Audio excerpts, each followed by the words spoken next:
අයිබෝවන් හැමෝටම නවෝරා agro products channel එකට ඔයාලා හැමෝම සාදරයෙන් පිළිගන්නවා. අද ඉඳලා මම ඔයාලට step by step පෙන්වන්න යන්නේ අපේ polytunnel farming project එක පටන් ගත්ත විදිහ. මේ journey එකේ හැම වැඩක්ම, හැම අභියෝගයක්ම, හැම progress එකක්ම ඔයාලත් එක්ක share කරන්න බලාපොරොත්තු වෙනවා. මට ඇග්‍රිකල්චර් ගැන ලොකු ආසාවක් තිබුණා.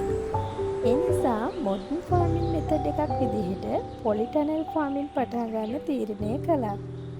weather control කරන්න, quality harvest එකක් ගන්න සහ professional farming කරන්න polytunnel එක ගොඩක් වැදගත්. මුලින්ම අපි project එකට සුදුසු ඉඩමක් තෝරගත්තා. හිරු එළිය හොඳට ලැබෙන farming කරන්න පහසු තැනක් තමයි තෝරගත්තේ. ඊට පස්සේ water connection, electricity connection ඉඩමට හදාගත්තා.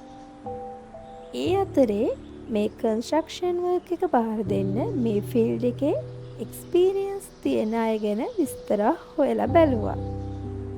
ඒ අතරින් select කරගත් කිහිප දෙනෙක් එක්ක කතා කරලා එයාලගේ centers visit කළා. ඊට පස්සේ අපි experience team එකක් select කරගත්තා. ඒ අතරින් මුලින්ම team එක land inspection එක කළා. අපිට එයාලා උපදෙස් දුන්නා land preparation එක කොහොමද කරන්න ඕන කියලා. ඒ අනුව අපි land preparation work එක පටන් ගත්තා. එතනදී අපේ land එකේ පොල් ගස් දෙකකුත් තැඹිලි ගහකුත් තිබුණා. අපිට ඒ ගස් තුනම අයින් කරන්න permission ගන්න වුණා. ඊට පස්සේ ground cleaning කරලා soil level කරන අතරේ weather problems කීපයකට මුහුණ දෙන්න සිද්ධ වුණා.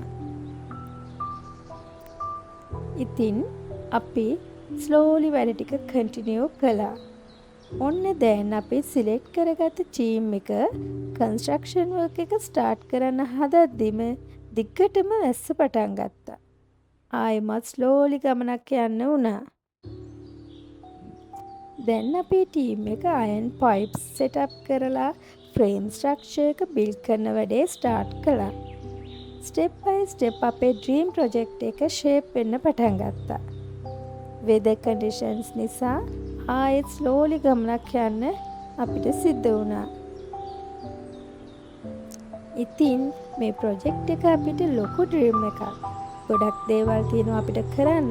ඉස්සරහ videos වලින් next step ඔයාලට පෙන්වන්නම්. මේ journey එක දිගටම රැඳී සිටින්න. Thank you everyone.